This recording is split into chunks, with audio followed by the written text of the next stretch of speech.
in March for the hearing on the Louisiana abortion case. And you could see the desperation in the remarks and the behavior of those on the other side, those who are deeply wounded and troubled in their support for abortion. So we know Roe is falling apart. I do believe any effort to undermine the pro-life movement, every effort that can be made is being made at this moment. We also know FX is not a, let's see, how do I say this, a media network that's supportive of the pro-life movement. In fact, they are airing right now an FX Hulu event. It's called Mrs. America. It's a kind of a mini series featuring the life of Phyllis Schlafly, and it is complete falsehood. And this is their attempt, once again, to smear a woman who did incredible work throughout our nation and left an incredible legacy. Namely, Phyllis is responsible for stopping the ratification of the Equal Rights Amendment, the Everything Related to Abortion Act, from being ratified into our Constitution. And some folks are still very angry about that. So I think we have to understand what's going on right now nationally to kind of get perspective as to maybe why this documentary is coming out now, why they waited after Jane Roe's passing, after Norma McCorvey's passing, to push out this documentary when there's no way to correct the record or say that was taken out of context. So I think we need to understand Roe is falling apart. Those who support abortion are desperate to do whatever they can to undermine the pro-life movement's narrative and talking points. And it's going to continue. You're going to continue to see that desperation, especially if there is another Supreme Court opening. What you saw happen to Justice Kavanaugh is nothing compared to what I believe what will happen to the next Supreme Court candidate who is recommended for the Supreme Court by the president, no matter who that person may be. I think we also know that this isn't a faithful agent. It's a bad agent that we're dealing with FX because they already have a history of attacking dedicated pro-life leaders. So enough from me. I want you to hear from one of my mentors and one of my heroes, Father Frank Pavone, a priest for life. Because Father Frank, I think of any leader in the pro-life movement, you probably knew Jane Roe, Norma McCorvey the best. You received her into the Catholic Church, served as her spiritual mentor. I think you were even in contact with her the last days of her life. So I just wanted, maybe have a chance to ask you some questions about Norma, Father Frank. And then also, if you all have questions, please put them in the comments below, and I'll be checking the feed to ask Father Frank your questions. But I guess, Father Frank, let's start from the beginning. When did you first meet Norma? Well, Kristan, thank you for doing this. It's always great to be with you, and thanks for all your great work. Yes, we got to know Norma through my friend Flip Benham, who baptized her. And Norma's whole story of how she got to that point in 1995, as you know, is told in her book, Won by Love. And that's when I met her, when she was baptized by Flip. In fact, I still have the fax that came over my fax machine that day saying, Norma is being baptized tonight, And so I sent her the greetings of Priests for Life, and I said, welcome to the pro-life effort, welcome to being a disciple of Christ. And I met her very shortly after that. I was doing my constant travels around the country and would come into Dallas regularly, where she lived. And she began to get together with me to come to masses that I would say there. She was not a Catholic, but she was, asking questions about it. But we started right away doing pro-life activities together and getting her, first of all, the healing that she needed, and secondly, to get her story out. So that was in the summer of 1995. And since then, as you already said, I became like a brother to her. We communicated constantly. Professionally and personally, public, private, the ups, the downs, the ins, the outs, constantly being together in various events and personal events too. When I was, for example, given the Proudly Pro-Life Award at the National Right to Life, a Proudly Pro-Life banquet that they held each year. Norma would come, and it was a mutually beneficial thing because she wanted to be there to support me, but then I wanted to introduce her. I would always say, Norma, you don't mind if I introduce you to the crowd, right? And people should see you. They should get a chance to meet you. So we had this constant relationship and communication over those 22 years, right up to and including the day she died. And then I presided at her funeral service and preached there and worked closely with her daughter to make all those preparations. Mm. I think, Abby Johnson had a really, I think, profound Facebook post the other day. I saw it this morning when I was kind of checking up on social media. And, Abby talked about how she actually spoke to Norma, right, days before her death. And Norma reached out to her. Abby had never spoken to her before. And, wanted to talk to somebody else, she said, who had a big number, referring to, feeling the responsibility of the destruction of human lives. And Abby talks openly about how, she herself believes that number is 22,000 just for her when she was the director of that Planned Parenthood in College Station, and how she thought that all of these abortions, the 50, 60 million abortions that have been committed, she felt that responsibility, that she bared the brunt of that responsibility. So I don't think, I think that's a terrible burden for anyone. I can't imagine anyone having that burden. And that's what's so amazing to know, that she came home to the faith, right? That she became a Christian, that she realized that she could give those burdens, and that she could receive, grace. But can you talk about that? Like, yes. How did she feel, and how did that impact her? Yes. Well, and this is also a good context for these documentary claims, that she was putting on some kind of act. You don't fake the kind of pain she lived through. Mm-hmm. And that's what we saw up close and personal, the pain. In other words, her journey over those 22 years was one marked by a constant striving to find the peace that only God can give, a constant wrestling with that terrible burden that you described so well.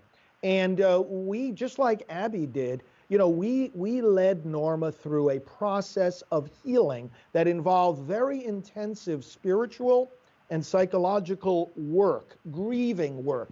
This was not in front of the microphones, and in front of the cameras, and in front of the spotlights. This was in the quiet places, in confidential settings. This was where we walked through with her the grief and the tears and the burden and the anguish. But to show you how faith helped her from the very first day, the first time I met her, I said, so, Norma, you're the Jane Roe of Roe v. Wade. And here's what she said to me. She said, and I quote, "No, Father, I was the Jane Roe of Roe v. Wade. Now I am Roe no more. I am a new creation in Christ." She understood that we don't just turn to God for forgiveness and say, "Oh Lord, could you please, pardon me for what I did and please forget about it." It's not as simple as that. We go to him so that he can make us a whole new creation. That's what the gospel teaches us. And Norma took that to heart from the very first day. She knew that it didn't mean that the pain would go away. She knew that it didn't mean that there wasn't work to be done all her life to mend her life. But she knew that it meant she was a new person, and that the past didn't have to define her. And she had to keep going back to that literally each and every day to find the strength to go on. Yeah. She definitely was very troubled by what happened in her life. And if you've read One by Love was one of the first books I read in the pro-life movement when I entered the pro-life movement, to understand her story. And I encourage you to read that story, to hear about Norma's life and what her life was like, and the decisions that led her to the point of, becoming Jane Roe, and then what happened to her life after that fact. That, this is a woman who her life, after kind of being used and abused by the abortion lobby. This is a woman who never had an abortion, but was used as a justification for why abortion should be legal in all 9 months. And she lived a very troubled life because of that. And I think that was very evident to those who met her and had conversations with her. Now, Father Frank, I was reading something the other day, and they say, well, she was pro-life, but we also have like a sworn affidavit, don't we, that she signed stating she had worked in abortion clinics following becoming Jane Roe, that abortion is a violent procedure, and basically making the case for why abortion is always the moral wrong. Do you know where and when she signed that affidavit, what it was used for?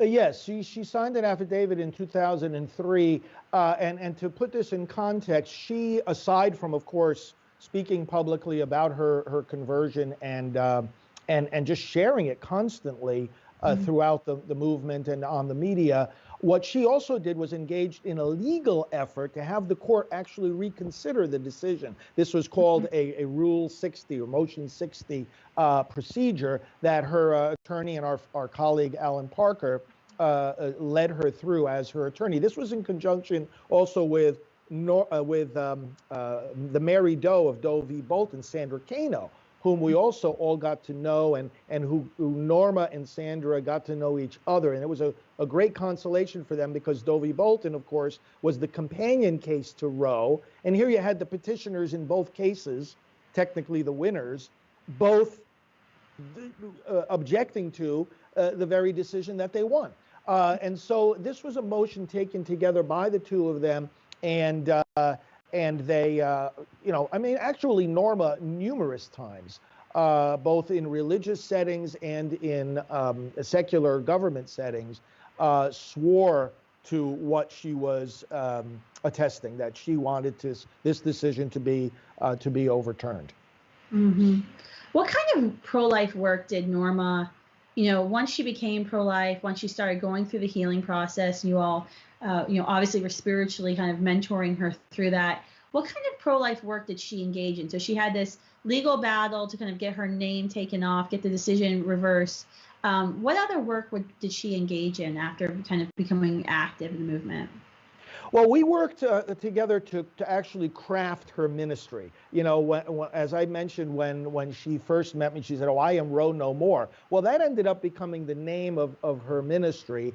And she first started pro-life work together with Operation Rescue, which had moved in right next door to the abortion facility where she was working. And so together with them, that involved a lot of public witness on the streets, prayer in front of the abortion facilities, taking part in marches and rallies and protests, and that was a lot of the work she did in those early years. What it also involved was, actually, Norma loved to do this because she was actually doing this when she was working in the abortion facilities, and that was to counsel women who thought they needed an abortion. And this is the fascinating thing. When people talk about, was she really sincere? Was she really sincere? Well, people have to realize when she was on the other side and working in abortion facilities, she was talking women out of their abortions. This got her fired from 4 different abortion facilities. She said, "They threw me out because I was being too honest with the moms who were coming there." She said, "But I thought that we were there to serve women, and I was getting in trouble for serving women." But the point is that shows that was a kind of her pro-life work that then, of course, blossomed and continued. She loved counseling people who were, who felt pulled in that direction. Some of the other things she did, in fact, I have right here, for example, one of her early brochures. It has her writing here in the margins.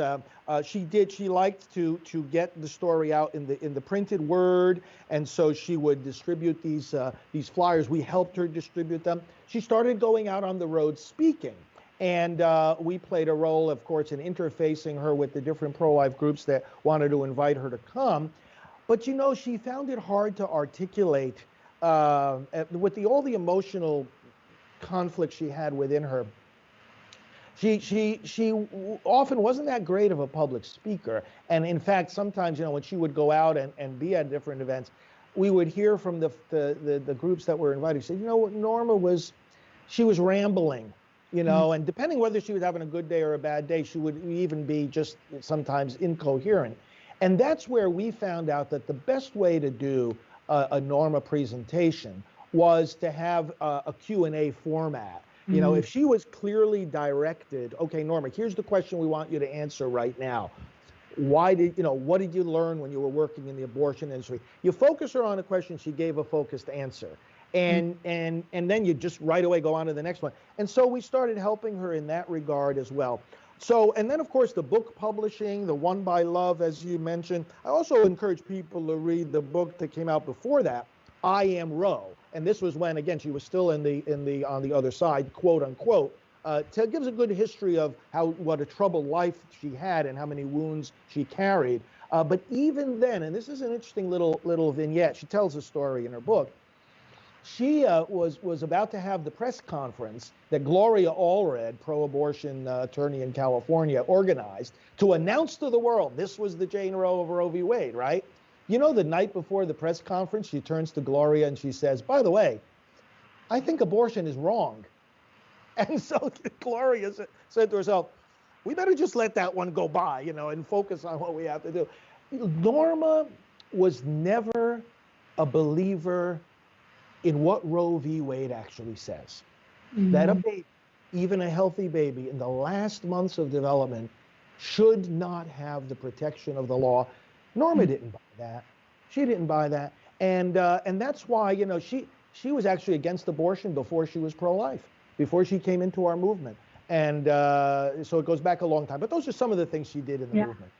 Where can students go, if they want to kind of see Norma? They can read Norma in the books. Like, do you at Priests for Life, do you guys have videos up of that interview of Norma and talk about, they can hear from her own life, maybe? We sure do. As a matter of fact, we have a domain, normamccorvey.org. And and there we have some video footage there. People will see the interviews, some of the interviews that we did with her. One of them is just like, 2 years after her pro-life conversion. It was in '97. Another one was in the early 2000s. Another one was in 2008. So they can see her at different stages of her journey. And there's also video footage there of the Mass where I received her into the church. You actually see me giving her the sacrament of confirmation and the remarks that we made at that Mass. And you see her, Janet was there right next to her in the front row, and you see her, waving to the congregation as they affirmed and applauded her. And this goes down, and I know that one of the if I can anticipate before we have to finish here, one of the key questions that people have in their minds is, well, what do you say if Norma herself is saying in this documentary, because we haven't seen it yet, oh well, this was all an act. I was really pro-choice. It was no act, I assure you. And people will say, yeah, but what do you do in the light of her actually saying that, if in fact that's what she ends up saying? Well, because we knew Norma. That's the way she got mad. That's the way she expressed her frustration. That's the way she vented her depression. We who knew her intimately knew never to be surprised at anything that came out of her mouth.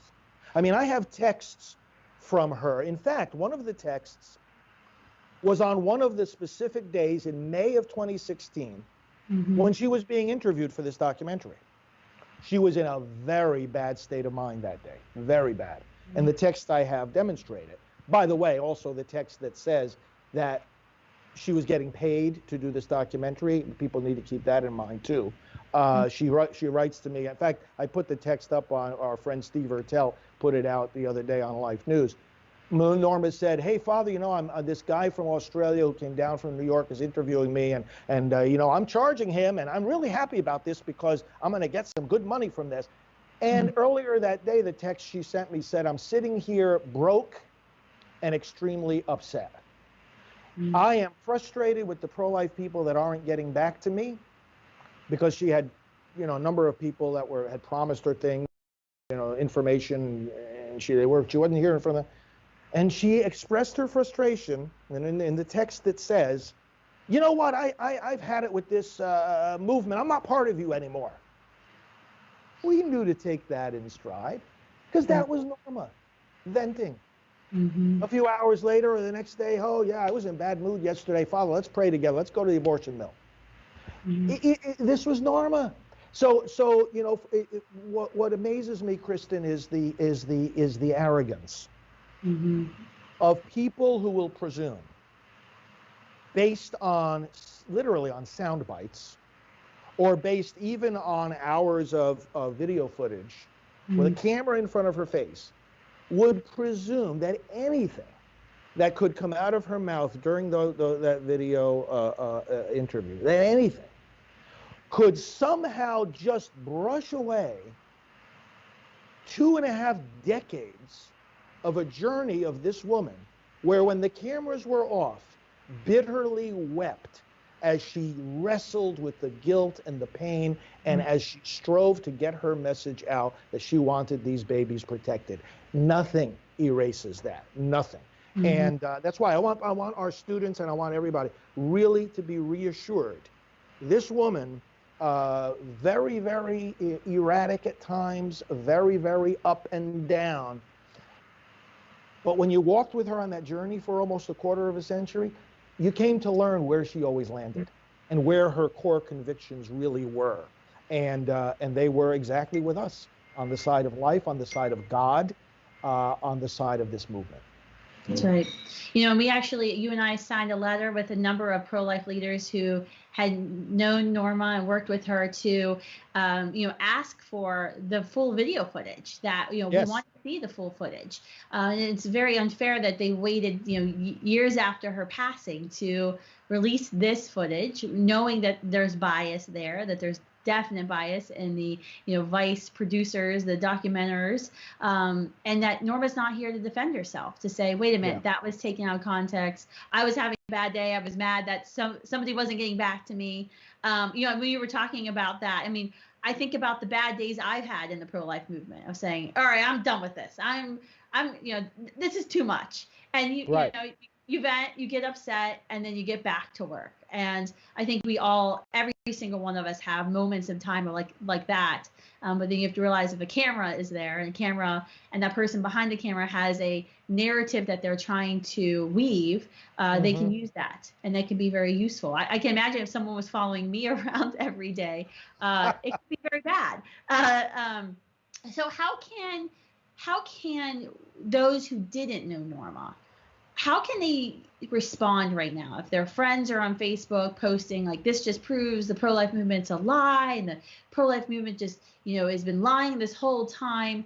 What do you think is the response that pro-life students, those who didn't know Norma, can use to really kind of, I think, neutralize the conversation and give them, if one, we don't know what the truth is. We weren't there in that room when that conversation was being had. We haven't seen the unedited raw footage, but then also be able to use it to launch into a discussion about really what's being discussed, which is, should abortion be legal? Yeah. Well, I think that an interview and a conversation like we're having right now can be their best defense. In other words, students, the younger people in our movement who did not know her, who perhaps never even saw her in person, need to know we did. And we knew her intimately. It wasn't just that we were with her or we heard her speak. I mean, when her friends, myself included, were, every inch of her journey and of her life. When she would get, she liked stuffed animals, and when she would get a new stuffed animal, she would send us an email and a text. Look at this stuffed animal that I got. I mean, that's to say the level of transparency that she had with us was intense. So people need to be able to respond by saying, look, I didn't know her, but I know people who did. She was not a hidden figure. She was not, a distant figure. She was in this movement where she entrusted people with her deepest secrets, and you can't fake the pain that she had. And that to me is the biggest part of this whole journey, is that quest for healing. You don't break down and weep when nobody else has got cameras on over something that you're not sorry for. The sacrifices she had to make, the things she did on her own initiative to keep growing in the pro-life effort. It wasn't just about us saying an interview or giving a speech.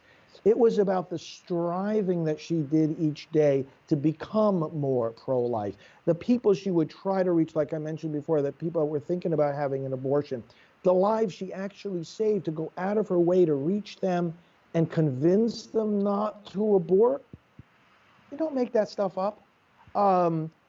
Being willing to face that darkness by going on yet another retreat, or having another counseling session, or seeking out another Bible study. She'd be doing these things on her own initiative, and not to mention enduring the ridicule and enduring the backlash that she got, not only by becoming pro-life and by becoming Christian, but she also suffered quite a bit by becoming Catholic, because then there were some who had got to know her in the movement who criticized her for that. And yet again, all on her own initiative. I never said to her, hey, Norma, you should think about being a Catholic. Never once. She asked me questions about the faith, and then she had a real independent streak in her. And, she reached out and she got the help of other people. But if you tried to control her, she pushed back, And so it was always, Father, this is my decision. Here's what I want to do. And those decisions that she constantly made out of the depths of her own heart and spirit were always in the direction of greater healing and greater saving of lives. And that's her. So the response in a nutshell is, don't try to tell us who Norma was. We know her. And the students can say, we as a movement, we knew her. It wasn't just someone that said, I'm pro-life. We knew her. Mm-hmm. Is it fair to say, Norma was complicated and she lived a troubled life?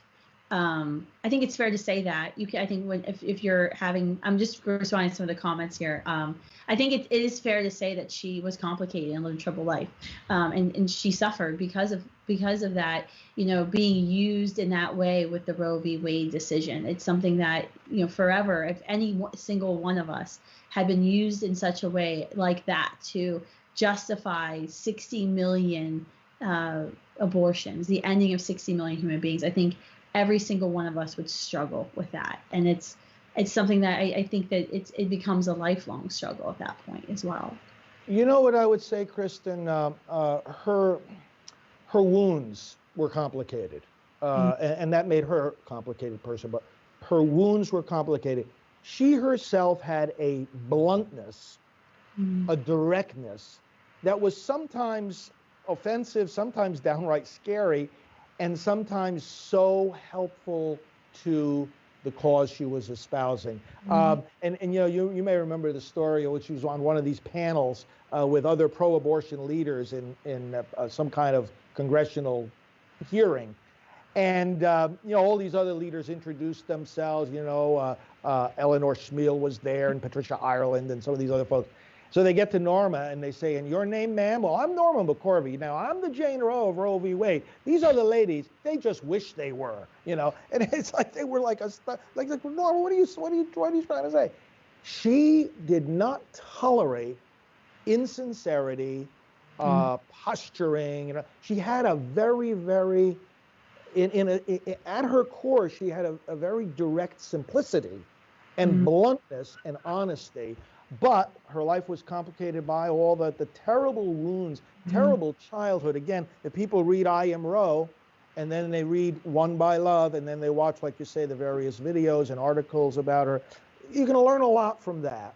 But, I also want everyone to know, myself and the other leaders in the movement who accompanied her on this long journey, we're available. We're available to you. We want to continue telling her story. And, the day she died, she made us promise, don't stop telling my story. Don't stop defending the unborn. The day she died.